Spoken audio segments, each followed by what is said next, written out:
തെരഞ്ഞെടുപ്പ് അടുത്തതോടെ LDF നേതാക്കളും CPM നേതാക്കളും ഒക്കെ തന്നെ ഇല്ലാത്ത അവകാശവാദങ്ങളുമായിട്ടാണ് അവർ രംഗത്തിറങ്ങുന്നത്. ഉത്തരവാദപ്പെട്ട മന്ത്രിമാരായ ആളുകളും അതേപോലെ തന്നെ MP-മാരും ചുമതലകളിരിക്കുന്ന ആളുകളൊക്കെ തന്നെ ഇല്ലാത്ത അവകാശവാദങ്ങൾ പുറപ്പെടുവിക്കുന്ന നമുക്ക് കുറച്ച് ദിവസമായിട്ട് കാണാൻ കഴിയും. അപ്പൊ അതില് മറ്റൊരു അവകാശവാദമാണ്, ഒരു പൊള്ളത്തരമാണ്. തങ്ങൾ 10 വർഷമായിട്ട് ഇവിടെ കറണ്ട് കട്ടേ ഉണ്ടായിരുന്നില്ല എന്നൊരു അവകാശവാദമാണ് അവർ പുറപ്പെടുവിക്കുന്നത്. അപ്പം അങ്ങനെ ഒരു അവകാശവാദം പുറപ്പെടുവിക്കുന്ന സമയത്ത് അതിന്റെ പിന്നിലെ കാര്യങ്ങൾ എന്താണ് എന്ന് ചിന്തിക്കുന്നത് നല്ലതായിരിക്കും. കാരണം ഇത് കേട്ടാൽ തോന്നും കേരളം വൈദ്യുതി സ്വയം പര്യാപ്തമായ ഒരു സംസ്ഥാനമാണ് എന്ന് വേണമെങ്കിൽ നമുക്ക് തോന്നാം. പക്ഷെ കേരളത്തിലെ വൈദ്യുതി ചാർജ് മൂലം, വ്യാവസായിക ഉൽപാദനത്തിലുള്ള വൈദ്യുതി ചാർജ് മൂലം പലപ്പോഴും വ്യവസായികൾ കേരളത്തിന് പുറത്തു പോവുകയാണ് ചെയ്യുന്നത്. കേരളത്തിന് എത്ര വൈദ്യുതിയാണ് ആവശ്യം, അല്ലെങ്കിൽ കേരളത്തിലെ വൈദ്യുതി ഉപഭോഗം എത്രയാണ്? 27,700 മില്യൺ യൂണിറ്റ് ആണ് കേരളത്തിന് വേണ്ടതെങ്കിൽ കേരളം ഉൽപ്പാദിപ്പിക്കുന്നത് 5,600 യൂണിറ്റ് മാത്രമാണ്.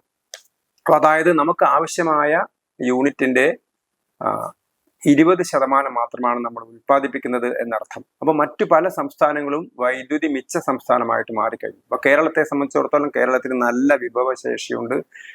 പലപ്പോഴും ഇവിടെ ഹൈഡൽ പ്രോജക്റ്റുകൾക്കെതിരായ സമരങ്ങളൊക്കെ നടന്നിട്ടുണ്ട്. കേരളത്തിൽ 1044 നദികളുണ്ട്. പക്ഷെ കേരളത്തിന് ഒരുപാട് വിഭവങ്ങൾ കേരളത്തിലുണ്ട്. പക്ഷെ അതൊന്നും നമുക്ക് പ്രയോജനപ്പെടുത്താൻ പറ്റുന്നില്ല.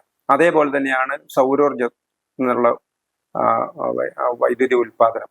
പക്ഷെ എന്തുകൊണ്ടോ ആ സൗരോർജം നമുക്ക് പകലുള്ള സൗരോർജം അത് സ്റ്റോർ ചെയ്യാൻ പറ്റുന്ന സംവിധാനങ്ങളൊന്നും തന്നെ ഇല്ലാത്തതുകൊണ്ട് നമുക്കത് ഉപയോഗിക്കാൻ കഴിയുന്നില്ല എന്നതാണ്. മറ്റു പല സംസ്ഥാനങ്ങളും സൗരോർജത്തിന്റെ കാര്യത്തിലൊക്കെ ഒരുപാട് മുന്നോട്ട് പോയ സമയത്ത് നമ്മൾ വെറും തള്ളു മാത്രമാണ്, അല്ലെങ്കിൽ അവകാശവാദങ്ങൾ മാത്രമാണ് പുറപ്പെടുവിക്കുന്നതെന്ന് അറിയാൻ പറ്റും. ഇപ്പൊ തന്നെ എന്തുകൊണ്ടാണ് നമുക്ക് വൈദ്യുതി ക്ഷാമമില്ലാത്തത്?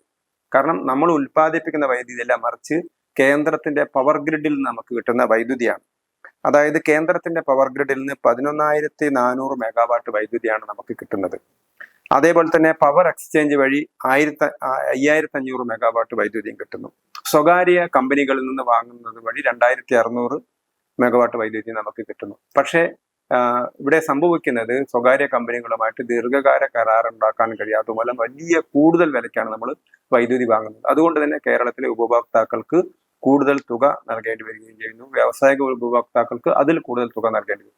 ഇവിടെ മറ്റൊരു കാര്യം, CPM-ന്റെ ഒക്കെ നേതാക്കളുടെ ഒരു പ്രധാനപ്പെട്ട പ്രശ്നം, കേരളത്തിലെ മുൻ മുഖ്യമന്ത്രി VS അച്യുതാനന്ദനാണ് കൂടംകുളം പവർ പ്രോജക്റ്റിനെതിരായ സമരം ചെയ്യാൻ പോയത്. ഒരു സംസ്ഥാനത്തെ മുഖ്യമന്ത്രി മറ്റൊരു സംസ്ഥാനത്തുള്ള കേന്ദ്ര സഹായത്തോടെയുള്ള അല്ലെങ്കിൽ വിദേശ കമ്പനികളായിട്ടുള്ള സഹായത്തോടെയുള്ള ഒരു പവർ പ്രോജക്റ്റ് നടത്തുന്ന സമയത്ത്, ന്യൂക്ലിയർ പവർ പ്രോജക്റ്റ് നടക്കുന്ന സമയത്ത് അതിനെതിരെ സമരം ചെയ്യാനാണ് കേരളത്തിലെ മുഖ്യമന്ത്രി പോയത്. പക്ഷെ ഇന്നിപ്പം ആ പവർ പ്രോജക്റ്റിൽ നിന്നാണ് നമുക്ക് 266 മെഗാവാട്ട് വൈദ്യുതി ലഭിക്കുന്നത് എന്നുള്ളതാണ്. ഇനിയിപ്പം 2027 ആകുന്നതോടുകൂടി നമുക്ക് കൂടുതൽ വൈദ്യുതി അവിടെ നിന്ന് കിട്ടും.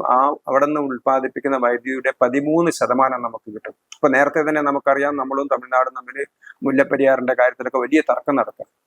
തമിഴ്നാടിനെ സംബന്ധിച്ചിടത്തോളം അവരുടെ നാട്ടിൽ കൂടംകുളത്താണ് ഇത് ഉണ്ടാക്കിയത് എന്നുള്ളത് കൊണ്ട് തന്നെ തങ്ങൾക്കത് പൂർണ്ണമായും അത് കിട്ടണമെന്നാണ് അവർ അവകാശപ്പെടുന്നത്. പക്ഷെ കേന്ദ്ര സർക്കാർ അതിന് തയ്യാറാവുന്നില്ല. ഇപ്പോൾ കേന്ദ്ര സർക്കാർ 13% അവിടെ ഉണ്ടാക്കുന്ന ഊർജത്തിന്റെ 13% നമുക്ക് തരുന്നുണ്ട്. 2027 ആകുന്നതോടുകൂടി അത് നമുക്ക് വർദ്ധിക്കും. അപ്പൊ ഇങ്ങനെ ഒരു സാഹചര്യത്തിൽ കേരളത്തിലെ വൈദ്യുതി ഉൽപാദനം വർദ്ധിപ്പിക്കുന്നതിന് പകരം വലിയ വലിയ അവകാശവാദങ്ങൾ മാത്രം ഇത് കേട്ടാത്തൊന്നും നമ്മൾ വൈദ്യുതി ഉൽപാദനത്തിൽ വലിയ മുമ്പിൽ വന്നു, അല്ലെങ്കിൽ കുതിപ്പുണ്ടായി, അല്ലെങ്കിൽ അതിനുള്ള ശ്രമങ്ങൾ നടത്തി. പക്ഷെ കേരളത്തിലെ നിരവധി പദ്ധതികൾ തർക്കം മൂലമൊക്കെ നടക്കുകയാണ്. അത് ചിലപ്പം ഹൈഡൽ പ്രോജക്റ്റുകളായിരിക്കാം. എന്നാൽ നമുക്ക് പാരമ്പര്യേതര വൈദ്യുതി ഉൽപാദനത്തിന് അല്ലെങ്കിൽ ഊർജ്ജ ഉൽപാദനത്തിനുള്ള ശ്രമങ്ങളൊക്കെ നടത്തുന്ന കാര്യങ്ങളൊക്കെ തന്നെ നമ്മൾ വളരെ പിറകിലാണെന്ന് കാണും. പക്ഷെ അവകാശവാദങ്ങൾ പുറപ്പെടുവിക്കുന്നത്, ജനങ്ങളെ തെറ്റിദ്ധരിപ്പിക്കുന്നതിലാണ് ഇപ്പോഴും നമ്മുടെ നേതാക്കന്മാരൊക്കെ മുമ്പിൽ നിൽക്കുന്നത്, അല്ലെങ്കിൽ രാഷ്ട്രീയ നേതാക്കളൊക്കെ തന്നെ. ഇപ്പൊ ഈ അടുത്ത കാലത്ത് തന്നെ ദേശീയപാതയുടെ കാര്യത്തിൽ തന്നെ അവർ പറഞ്ഞിരുന്നു, ദേശീയപാതയ്ക്ക് ഞങ്ങൾ 5,500 കോടി രൂപ കൊടുത്തു. അപ്പൊ ഏക സംസ്ഥാനം, ദേശീയപാതയ്ക്ക് വൈദ്യുതി കൊടുത്ത ഏക സംസ്ഥാനം തങ്ങളാണെന്ന് വലിയ ചാനൽ ചർച്ചകളിലൊക്കെ അവരിങ്ങനെ വിളമ്പുകയാണ്. യഥാർത്ഥത്തിലും മറ്റു പല സംസ്ഥാനങ്ങളും വൈദ്യുതി ദേശീയപാതയുടെ സ്ഥലമേറ്റെടുപ്പിന് വേണ്ടിയുള്ള തുകയുടെ 20% അവർ കൊടുക്കുന്നുണ്ട്. അപ്പൊ കേരളത്തെ സംബന്ധിച്ചിടത്തോളം കേരളത്തിൽ ഏറ്റവും കൂടുതൽ തുക കൊടുത്താണ് കേന്ദ്ര സർക്കാർ ഭൂമി ഏറ്റെടുക്കുന്നത്. അപ്പൊ ഇങ്ങനെ ഒരു പശ്ചാത്തലത്തിൽ തെറ്റായ അവകാശവാദങ്ങൾ പുറപ്പെടുവിക്കുകയാണ് നമ്മുടെ സംസ്ഥാനത്തെ ഭരണാധികാരികൾ ചെയ്യുന്നത് എന്നുള്ളത് എല്ലാവർക്കും അത് മനസ്സിലാവുന്ന കാര്യമാണ്. പക്ഷെ അവരിപ്പോഴും അങ്ങനെയുള്ള പല വേദികളിൽ വെച്ചും കേരളത്തിലെ ഉത്തരവാദപ്പെട്ട നേതാക്കന്മാർ തെറ്റായ അവകാശവാദങ്ങൾ പുറപ്പെടുവിക്കുകയാണ് ചെയ്യുന്നത്.